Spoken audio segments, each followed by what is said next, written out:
Type 3 next వచ్చేసి type 3 weighted average problems. Next concept ఏంటంటే మనకి వెయిటెడ్ యావరేజ్ బేస్డ్ ప్రాబ్లమ్స్. చూడండి, a businessman sold 2/3 of his stock at a gain of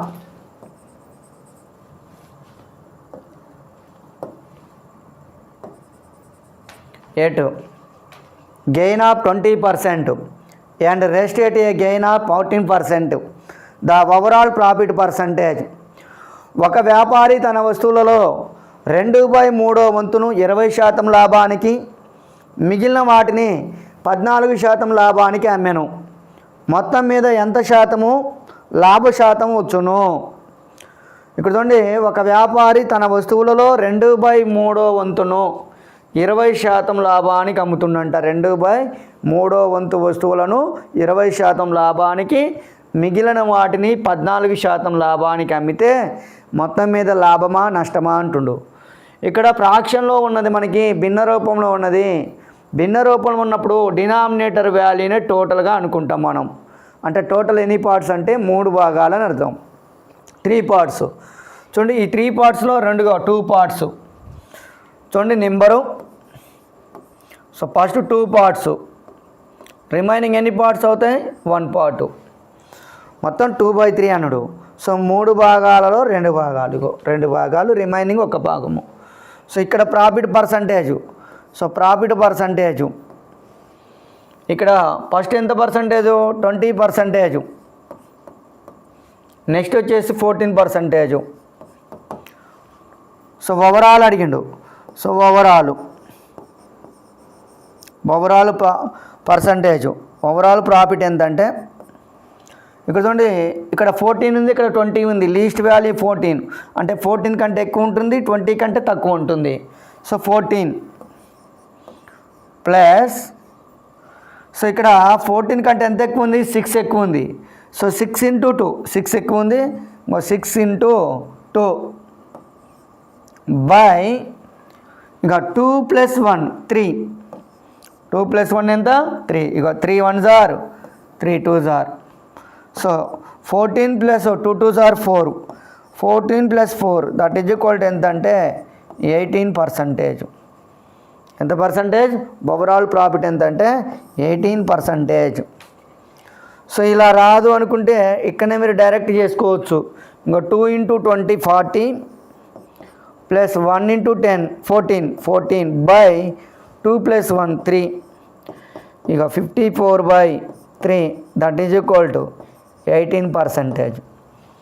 18%. ఇలా కూడా చేయవచ్చు. దీన్నే మనం వెయిటెడ్ యావరేజ్ బేస్డ్ కాన్సెప్ట్ అంటాం. Weighted average. Next, a man purchased sugar worth ₹400. He sold at 3/4 at loss of 10% and the remainder at a gain of 10% on the whole. He get profit or loss.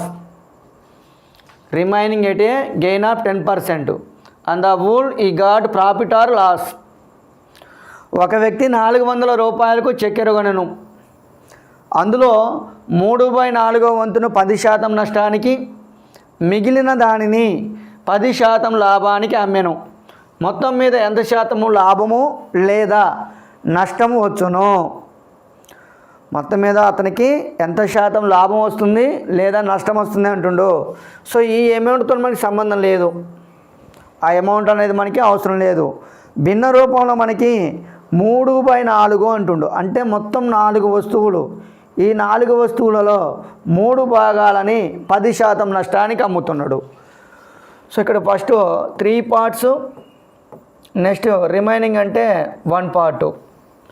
So అందులో 3 parts 10% నష్టం కాబట్టి -10.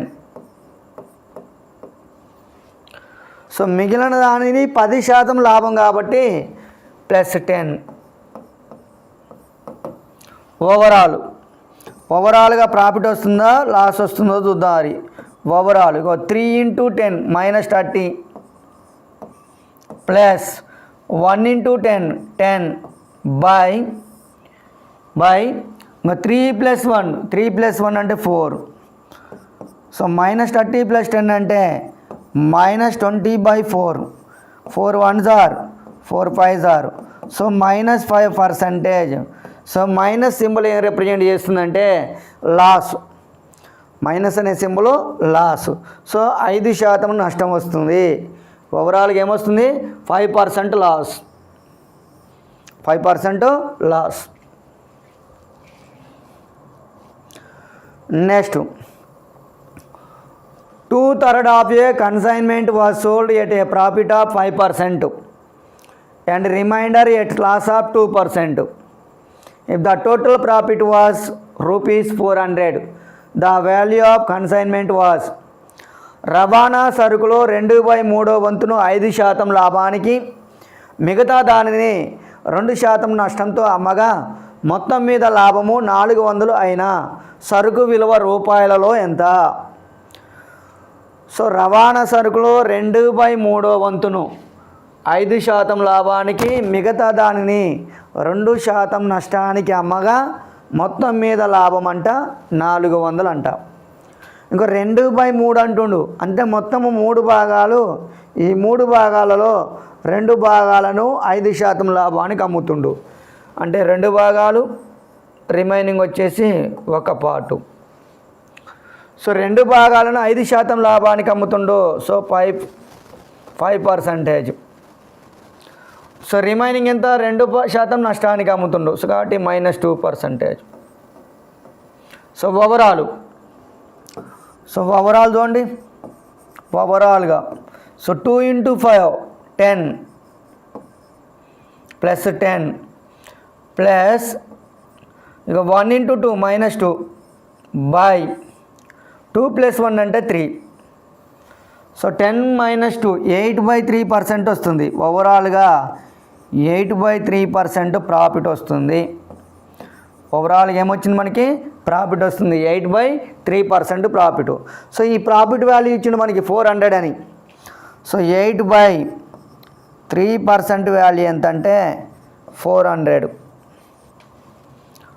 So మరి అడిగింది 100% value. So 100%. So 100% equal to 100 × 400 into ఈ fraction ఇటు వస్తే reverse అవుతుంది 3/8. 3/8.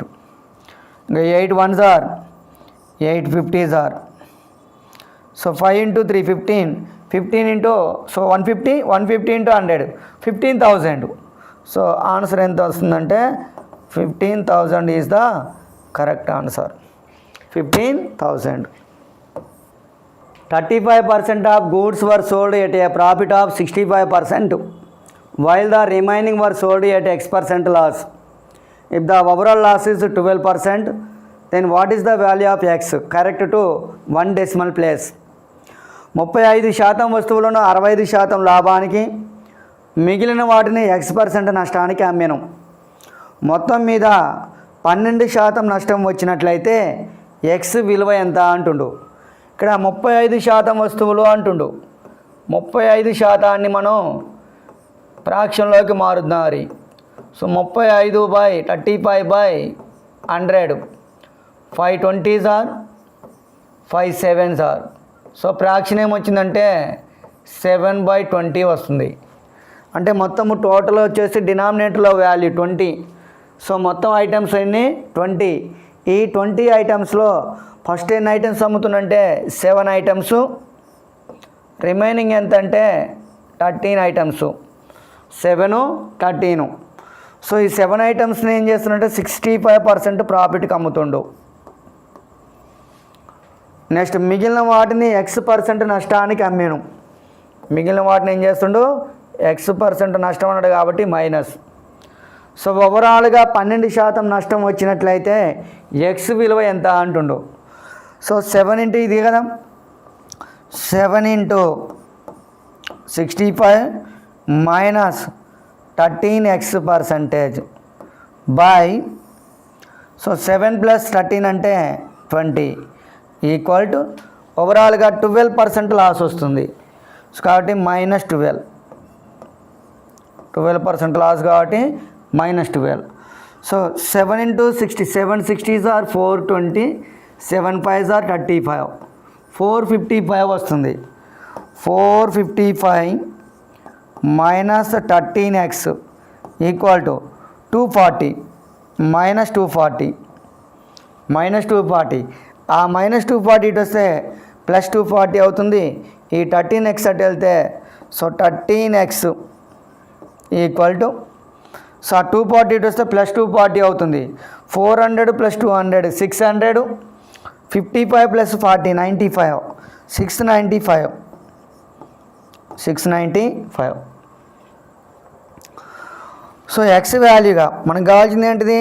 X value 695/13. So 13 1s are 13 5s are 65. 13 5s are ఎంత? 65 పోతే ఇక్కడ ఎంత ఉందంటే 45 ఉంది. So 13 3s are 39. సో 39 పోతే మళ్ళా 45లో 39 పోతే 6 ఉంది. సో 0.4. సో 53.4 అంటే అప్రాక్సిమేట్లీ 53.5. సో ఆన్సర్ వచ్చేసి 53.5.